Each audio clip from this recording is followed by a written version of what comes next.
Baik, bismillahirrahmanirrahim. Kita lanjutkan kembali pelajaran kita masih dari kitab Al-Bidayah fi Ilmin Nahwi.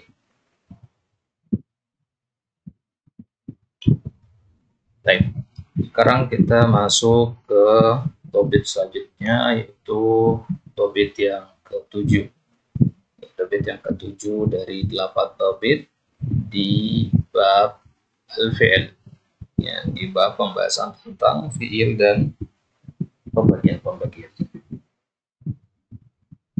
Baik. Jadi di bab al-fi'il ini ada 8 topik. Topik yang pertama pembagian fi'il dari sisi waktunya. Topik yang kedua dari sisi ada apa tidak huruf illahnya. Topik yang ketiga ya pembagian fi'il sahih. Topik yang keempat pembagian fi'il mu'tal. Kemudian topik yang kelima pembagian fi'il berdasarkan ya tasarrufnya, bisa berubah apa tidaknya. Nah, kemudian topik yang keenam dari sisi butuh objek apa tidak.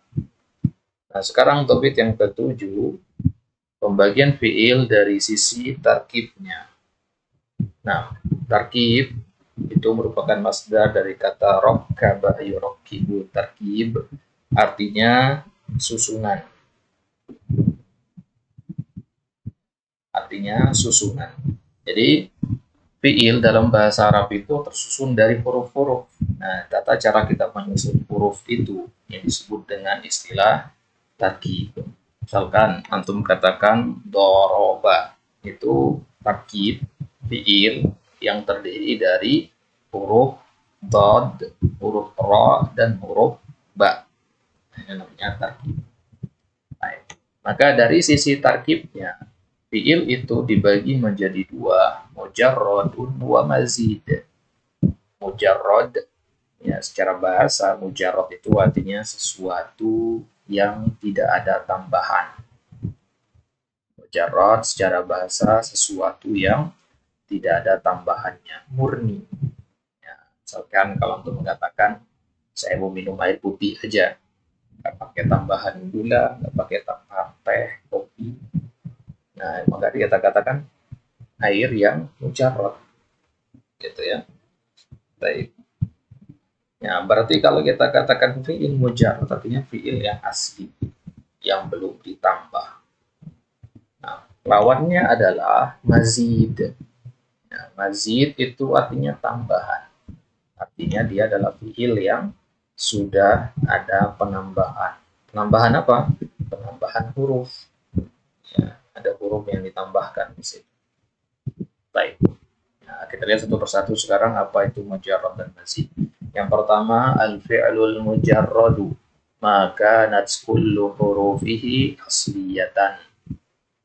Yang seluruh hurufnya, yang huruf penyusunnya adalah asliyah, huruf-huruf asli. Ya, huruf-huruf asli. Ya, contohnya shadaqah, dahraja. Ini semuanya huruf asli. Ya, huruf asli dia. Nah, gimana cara tahu huruf asli? Huruf asli itu biasanya hanya 3 huruf. Ya, kalau fi'il mujarrad itu biasanya dia 3 huruf atau 4 huruf. Hanya 4 huruf saja. 5 huruf jarang. Ya, jadi seperti sodako ini 3 huruf. Ini semuanya huruf asli. Nah, kenapa kita katakan begitu? Ini sebenarnya agak masuk ke sorok dikit ya. Jadi kalau antum mengatakan sodako, ini aslinya. Nah, dari kata sodako ini diambil kata sodako, diambil kata siddiq, diambil kata masduq, diambil kata ya sadiq, ya dan seterusnya. Antum lihat contoh yang kita tulis. Ada sodako, ada siddiq, dan seterusnya. Ini semua akar katanya sodako. Ya. Sodako, sodal kof, ya. Sodal kof, sodal kof. Ya. Tambah hurufnya semua. Asal katanya adalah 3 huruf ini. Maka dari kata sodako ini dipecah dia menjadi kata-kata berikut. Di sini ditambahkan ta marbutoh, ini ditambahkan ya, ditambahkan waw dan mim, ya di sini ditambahkan alif. Nah, kalau sudah ada penambahan ini berarti dia bukan mujarot lagi. Ya. Jadi fiil mujarot adalah fiil yang aslinya sudah seperti itu, sodako. Jadi kalau kita buka di kamus, fiil inilah yang akan kita temukan. Ya, fiil mujarot ini yang kita temukan di kamus ya. Yang tidak ada penambahannya. Contohnya dalam bahasa Indonesia. Antum mau nyari di kamus arti kata memakan. Maka yang antum buka bukan di kata me-nya, tapi dari kata makan. Gitu kan? Maka kata makan ini memakan mujarot. Memakan itu sudah mazid, sudah ada tambahan me-nya. Jadi gampangnya fi'il mujarad itu yang tidak ada tambahan imbuhan, sisipan ataupun akhiran. Tidak ada tambahan mengkan, di dan sebagainya. Kalau sudah dibuang itu semua, apa yang tersisa itulah fi'il mujarad. Ya, kata dahroja, dahroja ini nggak ada tambahan ya. Kenapa? Karena memang di dari sananya sudah 40 yang namanya mujarad rubai, dan ini jumlahnya lebih sedikit daripada yang mujarad sulasi. Mujarad sulasi itu yang huruf aslinya hanya 3. Ini yang paling asal ya. Huruf asli dari fiil itu hanya di 3. Dahroja itu sedikit jumlahnya, misalkan misalnya ya, seperti itu sedikit. Baik. Kemudian fi'il mazid bagaimana? Ya. Fi'il mazid mazida ala hurufihil asliyah harfun au akthar, yaitu yang ditambah, zidat ditambah, ala hurufihil asliyah, kepada huruf aslinya. Huruf aslinya kan 3 tadi, ditambah lagi harfun, 1 huruf, au aksar atau lebih dari 1 huruf. Contohnya ahsana. Nah, ini akar katanya adalah hasana, berarti tambahannya hamzah. Kemudian intolako, ya, intolako ini ada penambahan alif dan nun, katanya tolako. Gitu. Dari mana tahu tambahan itu? Nah, untuk tahu tambahan ini ya agak susah-susah gampang. Ya, tapi nanti dengan seiring untuk banyak melihat kata-kata dalam bahasa Arab akan familiar dengan sendirinya nanti. Jadi ahsana itu dari hamzah, hamzah tambahannya. Nah, huruf-huruf yang tambahan itu biasanya dikumpulkan di dalam kalimat. Ya, sa'al tumuniha. Ya, meskipun ini bukan kaidah baku, tapi ya ini bisa dijadikan salah satu alat bantu. Jadi biasanya huruf tambahan itu adalah huruf-huruf ini. Huruf sin, hamzah, lam, ta, mim, waw, nun, ya, ha, alif. Contohnya kata ahsana. Ini tambahannya apa? Hamzah. Ada hamzah di sini. Intolako. Alif dan nun. Ada alif dan nun. Gitu ya. Istighfaro. Istighfaro itu asal katanya gofaro. 3 huruf. Ini tambahannya alif, sin, dan ta. Di sini ada alif, ada sin, ada ta, ada. Nah, gitu ya. Jadi huruf-huruf tambahan itu dikumpulkan, tapi nggak menutup kemungkinan juga nanti ya, ada huruf tambahan selain itu. Ya. Baik. Jadi untuk mengetahui huruf tambahan itu banyak kelebihan, gitu ya. Makanya di kitab-kitab sorok pembahasan terakhir itu pembahasan tentang cara melihat kata di dalam kamus, mencari kata di dalam kamus. Cari kata di dalam kamus butuh pemahaman tentang mujarad dan mazid ini. Gitu ya. Baik. Jadi itu secara gampangnya apa itu mujarad dan mazid. Mujarad yang asalnya memang dari sananya sudah seperti itu 3 huruf. Kalau mazid sudah ada penambahan 1, 2 atau 3 huruf. Baik. Allah Ta'ala. Sampai sini ada pertanyaan? Maaf. Contoh. Tapi Ustaz, berarti kalau majid itu atau dari mujarot misalkan ada penambahan. Nah, nanti itu jadi ada pola tersendiri berarti Ustaz untuk apa pengharokatan si huruf tambahannya itu. Iya.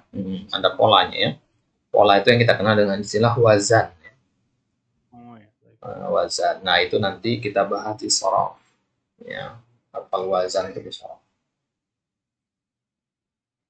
Saya bisa. Baik, jadi gampangnya kalau kita ditanya sama orang apa itu fi'il mujarad, maka kita katakan fi'il mujarad itu adalah fi'il murni yang sepi dari huruf tambahan.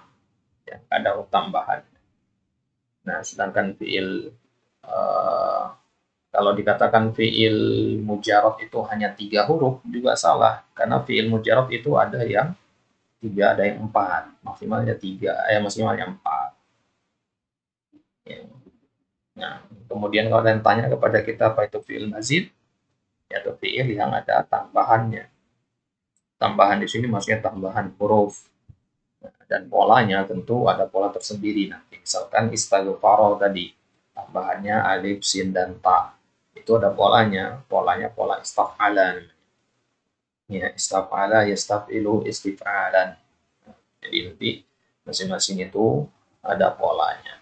Contohnya ahsana, ini polanya af'alan. Jadi tasrifnya nanti ahsana yuhsinu ihsanan. Kalau intolako itu polanya namanya infa'ala. Infa'ala, yanfa'ilu, infi'alan, yanfa'ilu, infa'alan. Itu pola. Maka untuk belajar bahasa Arab, ya kita memang harus belajar keduanya sekaligus, ilmu nahu dan ilmu sorof. Nah, tapi karena ilmu sorof itu ya, lebih susah daripada ilmu nahu ya. Perinciannya banyak, harus banyak menghafal, harus banyak pembiasaan. Makanya biasanya pembangunan sorof itu diakhirkan. Ya. Jadi kalau sudah cukup dasar nahwu, silakan mulai mempelajari ilmu sorof. Baik. Jadi insya Allah kita kalau sudah selesai kitab ini kita beralih ke sorof juga.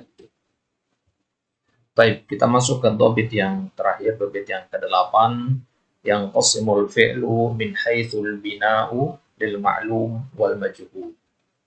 Fi'il dari sisi bina lil ma'lum dan majhulnya. Apa bina lil ma'lum? Bina lil ma'lum artinya bangunan yang diketahui. Diketahui apanya? Diketahui pelakunya. Jadi kalau yang nanya kepada antum apa itu maklum, ya, apa maksudnya dengan fi'il maklum? Fi'il maklum kita artikan dengan diketahui pelakunya. Maksudnya diketahui pelakunya itu dalam teks itu kita lihat ada pelakunya. Muhammad pergi. Nah, ini maklum namanya. Kata pergi di situ maklum. Tapi kalau kita katakan roti dimakan, tidak ketahuan pelakunya kan? Siapa pelaku roti yang memakan roti itu? Nah, ini namanya majhul. Nah, ya, jadi kalau maklum diketahui pelakunya, majhul tidak diketahui pelakunya. Nah, kalau dalam bahasa Indonesia ada kata makan, dimakan. Kalau makan, Muhammad makan. Kalau dimakan, nggak perlu kata Muhammad. Gitu ya. Baik. Yang pertama, pengertiannya al-fi'lul mabniu lil ma'lum huwa ma dzukira ma'ahu fa'iluhu. Yang disebutkan fa'ilnya, pelakunya. Contohnya, fahima Muhammadun ad-darsa. Muhammad paham pelajaran. Ada fa'ilnya, pelakunya itu Muhammad. Tapi kalau al-fi'lul mabni lil majhul, fi'il mabni lil majhul ini nama lainnya adalah alladzi lam yusamma fa'iluhu, yang tidak disebutkan fa'ilnya. Itu istilah lainnya ya. Kadang orang bilang mabni lil majhul, kadang bilangnya alladzi lam yusamma fa'iluhu. Ini satu cuma beda penamaan saja. Huwa ma hudhifa fa'iluhu. Hudhifa artinya dihapus fa'ilnya. Wa uniba, dan diganti dengan yang lain. Ya, contohnya misalkan kata qudiyal amru, ditetapkan urusan itu. Siapa yang menetapkan urusan? Allah, tapi tidak disebutkan kata Allah di sini. Ya, contoh yang lain misalkan khuliqal insanu. Ya, khuliqa artinya diciptakan. Ya, siapa menciptakan manusia? Allah, tapi tidak disebutkan fa'ilnya di situ. Ya, cukup dengan ya fiilnya saja. Nah, jadi khuliqal insanu, ya, diciptakan manusia, gitu ya. Qudiyal amru, ditetapkan perkara atau urusan. Nah, jadi kapan kita pakai mabni lil majhul ini? Ya, mabni lil majhul ini kita pakai kalau failnya sama-sama kita ketahui. Jadi biar nggak panjang kalimatnya, Allah menciptakan manusia, panjang. Ya, baik kita katakan manusia diciptakan. Ya. Nah, jadi ada banyak alasan nanti kapan kita pakai mabni lil majhul. Salah satunya adalah kalau failnya sama-sama kita ketahui sehingga tidak perlu menyebutkan failnya siapa karena sama-sama paham. Baik. Ini dia pembagian fiil berdasarkan pelakunya diketahui apa tidak, dibagi menjadi dua. Kalau diketahui namanya maklum, kalau tidak diketahui namanya majhul. Baik. Allah taala alam. Baik. Padahal Robi ada pertanyaan.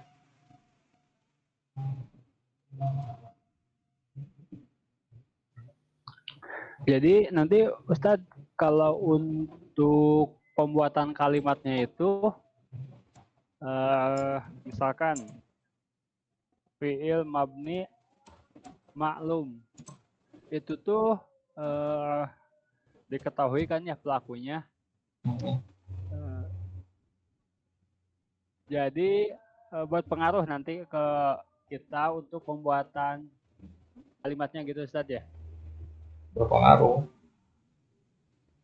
Nah, jadi dalam kalimat nanti kan kadang kita butuh pakai yang menyebutkan failnya, kadang kita nggak butuh gitu. Tergantung kebutuhan gitu.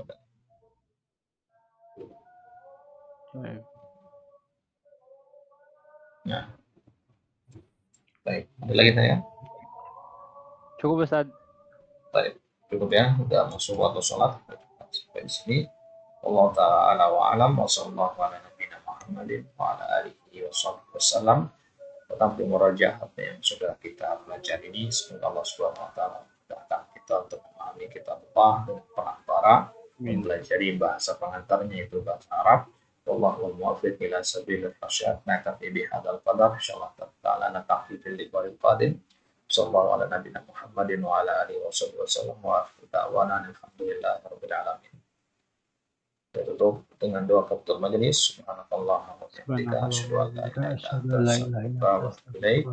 Wassalamualaikum warahmatullahi wabarakatuh. Waalaikumsalam.